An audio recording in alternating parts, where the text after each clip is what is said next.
Hello friends. రీసెంట్గా మనం July 11కి వరల్డ్ పాపులేషన్ డే సెలబ్రేట్ చేసినాం కదా. ఆ లైన్స్లోనే రీసెంట్గా అమరావతిలో సమ్మిట్ జరిగింది. అందులో చంద్రబాబు నాయుడు గారు అటెండ్ అవ్వడం జరిగింది. ఆ సమ్మిట్లోనే ఫర్టిలిటీ రేట్ ఆఫ్ ఆంధ్రప్రదేశ్ అనే టాపిక్ వచ్చింది. ఈ నిన్న న్యూస్ పేపర్లో కూడా ఈ ఆర్టికల్ అనేది వచ్చింది దీని మీద. Current fertility rate of Andhra Pradesh is 1.7. Fertility rate అంటే ఏందో చూద్దాం. Fertility rate is the estimation or the rate of the average number of children a woman would have or bear in her lifetime.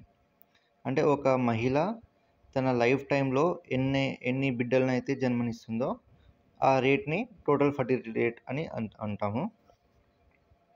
అంటే ఆంధ్రప్రదేశ్లో ఒక మహిళ తన life టైంలో 1.7, అంటే యావరేజ్గా చూసుకుంటే ఇది 0.7 వస్తుంది. యావరేజ్గా చూసుకుంటే ఆంధ్రప్రదేశ్లో ఒక మహిళ 1.7 చిల్డ్రన్ని బర్త్ ఇస్తుంది అన్నమాట. అదే ఇండియాలో చూసుకుంటే మొత్తం ఇండియాలో కన్సిడర్ చేసుకుంటే ఒక మహిళ ఇండియాలో 1.9 బిడ్డని జన్మనిస్తుంది.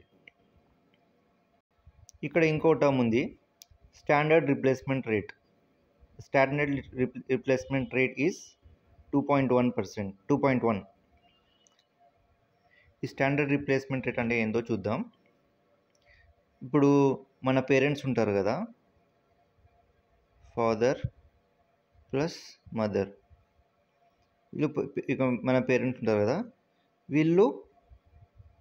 వీళ్ళ సెల్ఫ్ని, ఇప్పుడు వీళ్ళు ఎర్త్ మీద ఉన్నారు, వీళ్ళ సెల్ఫ్ని రీప్లేస్ చేయాలి ఎర్త్ మీద. అంటే వీళ్ళు 2 పర్సన్స్ కదా, ఫస్ట్ పర్సన్ సెకండ్ పర్సన్. వీళ్ళని రీప్లేస్ చేయాలంటే ఎంతమందిని కనాలి వీళ్ళు? అంటే 2 మెంబర్స్ని కనాలి. 2 మెంబర్స్ని కంటే ఎగ్జాక్ట్గా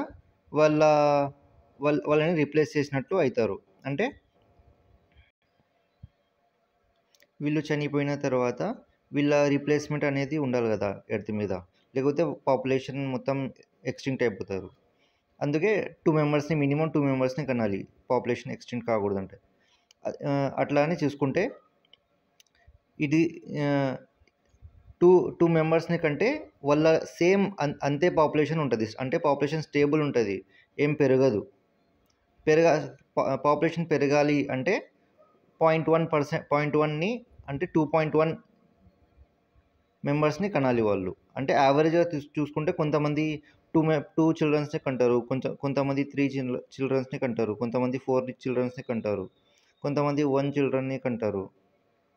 ఈ మొత్తం యావరేజ్ చేస్తే 2.1 ఉండాలి ఇండియాలో. అంటే వరల్డ్ రీప్లేస్మెంట్ రేట్ 2.1 ఉంటే పాపులేషన్ స్టేబుల్గా స్టడీగా కొనసాగుతుంది. ఈ ఫర్టిలిటీ రేట్ 2.1 కన్నా తక్కువ ఉంటే 1.9, 1.7 అట్లా ఉంటే అంటే పాపులేషన్ డిక్లైన్ అవుతుందన్నమాట. పాపులేషన్ డిక్లైన్ అవుతుందంటే అది స్టేట్ ఆర్ కంట్రీ గ్రోత్ కోసం డిసడ్వాంటేజ్ అనమాట. సో ఇప్పుడు మనం చూసుకుంటే కరెంట్ ఫర్టిలిటీ రేట్, అంటే ఫర్టిలిటీ రేట్ ఆఫ్ ఆంధ్రప్రదేశ్ ఎంత ఉంది? ఆ ఫర్టిలిటీ రేట్ 1.7 ఉంది. అంటే 2.1 standard fertility rate, standard replacement rate కన్నా తక్కువ. అదే మొత్తం ఆల్ ఓవర్ ఇండియాలో చూసుకుంటే టోటల్ ఫర్టిలిటీ రేట్ వచ్చేసి 1.9 ఉంది. అంటే స్టాండర్డ్ రిప్లేస్మెంట్ రేట్ కన్నా తక్కువ. బీహార్ స్టేట్లో ఫర్టిలిటీ రేట్ అనేది 3.0 ఉంది. 3.0 బీహార్లో.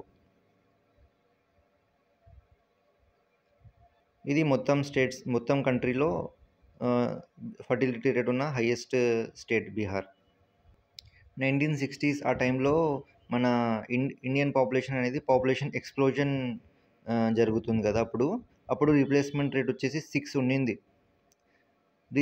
గ్రాడ్యువల్గా ఫ్యామిలీ ప్లానింగ్ ప్రోగ్రామ్స్ అని గవర్నమెంట్ ఇనిషియేటివ్స్ వల్ల అది తగ్గుతూ వచ్చింది. ఇప్పుడు 1.9 దగ్గర ఇప్పుడు ఉంది. 1.9 ఉంది ఫర్టిలిటీ రేట్ ఇండియాది.